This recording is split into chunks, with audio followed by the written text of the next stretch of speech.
Hello, everyone. It is December 15th. We're halfway through the last month of the year 2023, coming up on the winter solstice. Well, it's always customary for people to look to the upcoming year and express their expectations of what may occur. And man, 2024 is looking interesting. I don't know if that's the right word, but there are so many reasons to expect things to fall apart. I've never seen it this primed and ready to blow. For one thing, in the United States, next year is the presidential election year. And it would seem that the incumbent party doesn't really have a viable candidate. And on the other hand, the much maligned and hated Donald Trump is by far and away the Republican frontrunner. And given the animosity of the globalists, the deep state, and all of that, who used every method short of assassination to take him down while he was president last time, it doesn't seem likely that they will allow him to get anywhere near the reins of power in Washington, D.C.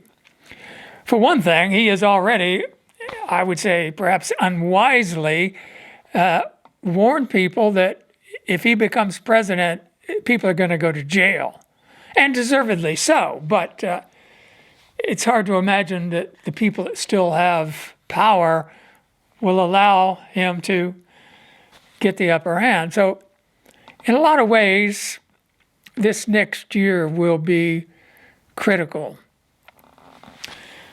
One other geopolitical development, and it will really go into effect next month, and that is the new members of BRICS, specifically Egypt, Iran, Saudi Arabia, and the United Arab Emirates. Supposedly Argentina's in on it too, but now their new president says, nah, they're not interested. But it is a new economic bloc, not necessarily a military bloc yet, but Russia and China and Iran have strengthened their military ties as well as their economic cooperation. And this economic bloc, especially China is the economic powerhouse, they're developing the third world, which has been crushed for decades by the Anglo Empire. And their Belt and Road Initiative is changing the world. And I don't think the Anglo Empire will allow that to go on. They certainly are not going to allow themselves to be replaced by the Chinese. They may use the Chinese in some scheme. You know, it's interesting, another development, and this has been going on all during the last 3 years. As if you recall, Donald Trump was big on protecting the southern border of the United States.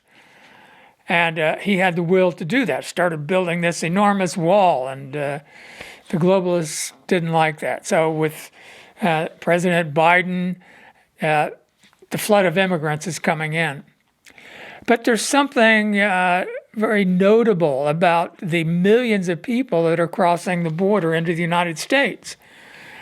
A lot of them we can understand. They're coming from Latin America, and they've very few economic opportunities. So they come to the United States to work. They're not necessarily criminals, although a lot of criminal gangs are coming in and bringing their narcotics and fentanyl and all of that. But there are also young men of military age coming across the southern border. And in the last few months, maybe the last year, a lot of these men have been Chinese, Ukrainians, Pakistani. Well, here's the question. Why would a Chinese person have to come into the United States illegally to try to find a better economic opportunity? As I mentioned, China is an economic powerhouse. And whatever you hear about China, being in financial trouble and all of that, it's not true. Wall Street and London are trying to pull money out of China to destabilize their system.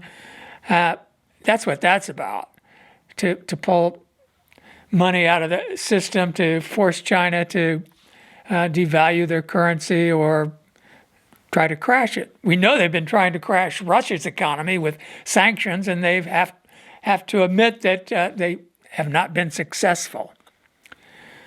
But this business of Chinese coming into the United States, military-age men, to me, and other people have suggested this, they are a fifth column.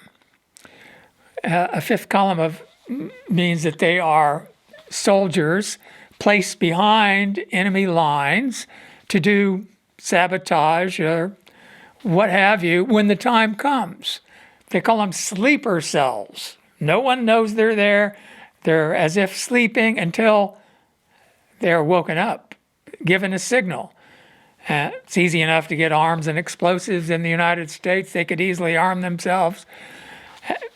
We don't know how many exactly, but a few thousand well-trained soldiers from a foreign nation could do a lot of damage, taking out power stations and all kinds of things.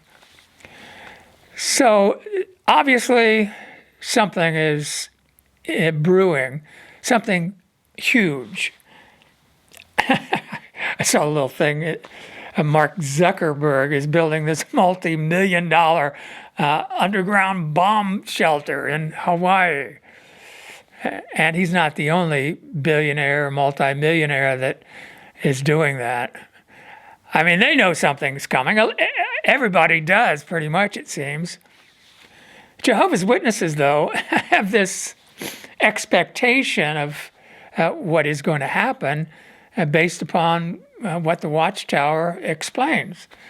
And they say, of course, that we're on the verge of this great tribulation. And it's going to begin when the United Nations turns upon false religion and gets rid of old Babylon the Great. And that's the tribulation. Okay. Well, then we're good, right? I mean, I don't go to church. I'm not part of that system, so I guess we'll just be bystanders to all of that, right? Except, of course, that's not right. As most of you know who've watched my videos, I come from the perspective that Jehovah's Witnesses have the truth. They teach the truth. You can't find the truth in a church. Everything they teach is false, pretty much. They don't know who Jesus is. They don't know who Jehovah is. They don't know the relationship. They don't know what the kingdom is or what it's going to do. They don't know what the soul is or what's going to happen when you die or where you're going to go. They don't know that the earth is going to be a paradise, and on and on and on it goes. But Jehovah's Witnesses know that. They know this truth that can give us hope and build our faith in God's promise. And it's phenomenal what Jehovah's Witnesses have done. That they dedicate their lives, they go out and try to share this message, and I think Jehovah's blessed them. I know when I was part of that work, I always felt spiritually enlivened when I was out preaching and conducting a Bible study, of which I conducted probably 100 in my 20-some years. But for all of that, the Watchtower simply does not understand prophecy. And they've written volumes and volumes over the years all about prophecy. And it's all, of course, anchored to 1914. God's kingdom began ruling. This is the most important day in all of human history. That's what the Watchtower said. 1914 was the most important year in all human history. So Jehovah's Witnesses really have no realistic expectation. And unfortunately, Jehovah's Witnesses don't really pay much attention to current events either. We don't get involved in politics. We don't pay any attention to all of that. And so there you have it. I've tried in my little way to re-educate people along these lines. And I've tried to inform brothers at the Watchtower. I've written them many, many letters, and of course, who knows if they read them. I've sent them the book I published in 2005, Jehovah Himself Has Become King. I sent all the governing body members a free copy, and I sent free copies to like 100 branch offices around the world. Well, like the Ecclesiastes says, cast your bread upon the water, right? Or is that Proverbs? In any case, well, we'll see what comes of it. One of the things that I had on my mind this morning, people are fearful. And, well, people were really terrified with this COVID pandemic. And the media and, of course, the Watchtower really hyped it up, giving a monthly death toll and all of that. It's too dangerous to go outside. This virus is lurking everywhere. And so people are very susceptible to fear. And fear can have quite an impact on us and on our thinking. And people do desperate things sometimes when they're really fearful. And Jesus tried to encourage us not to be terrified. Do not be afraid of what they're afraid of. But it's going to be rather difficult because Jesus said that people will be faint with fear and expectation of the things coming upon the inhabited earth. People are going to think the world is ending. And of course, it is, or it will be then. Jesus said, you'll see terrifying things in the heavens, fearful sights. The Watchtower says that's global warming because it creates storms. And these are the fearful things Jesus said we would see. So they're happening now. Well, no, that's another falsehood. I think we live in a pretty carefree time, don't we? People may be fearful. They were fearful during the COVID thing, but it's over. People are back to their normal routine. They're allowed to go out of the house now. They're allowed to go to work and all of that, right? So, no, this is a carefree time.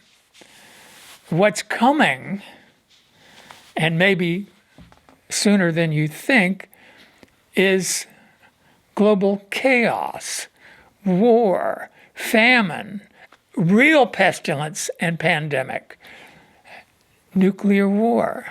If you don't think that will terrify you, you're on fentanyl or something, right?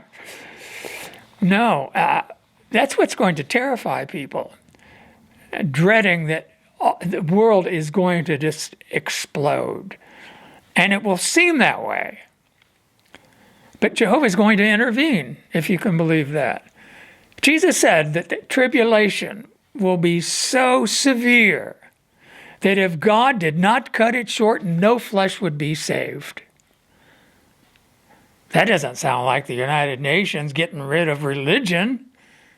How is that going to be a threat to the continued existence of mankind? That's just nonsensical. Well, I've talked about this in another video. It can only be nuclear war. That is what presents a threat to the existence of mankind. And Jehovah promises to intervene to cut it short.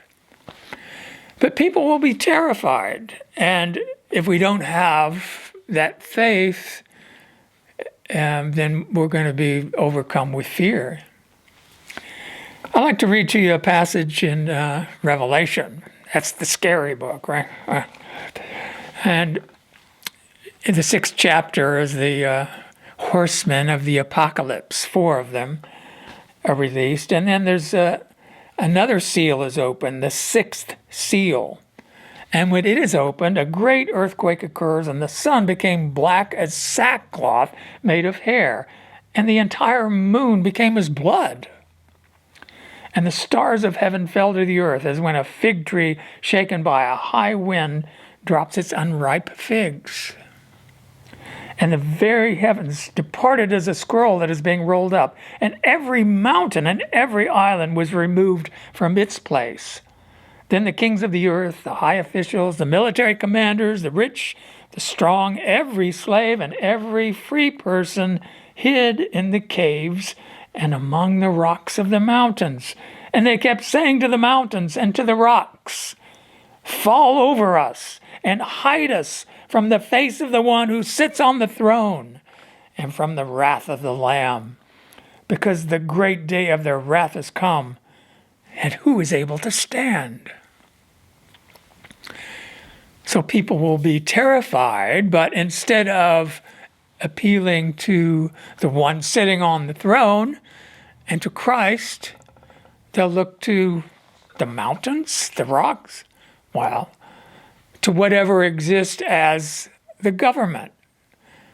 And we can be sure that Satan is going to provide a government, a savior who will make us feel protected again. Even though Jehovah will cut short the tribulation, people will not accept it as a divine favor. Only a few will recognize that Jehovah has intervened. But fear will play a large part in driving people to accept salvation from the devil. And of course, it won't be salvation. It will just keep them fed for a short while longer.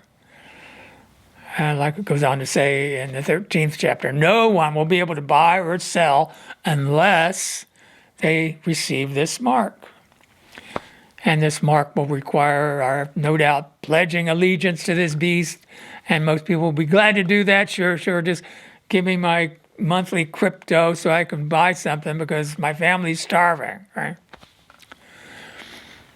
Well, those of us who know Jehovah know that he can provide for us in any circumstance.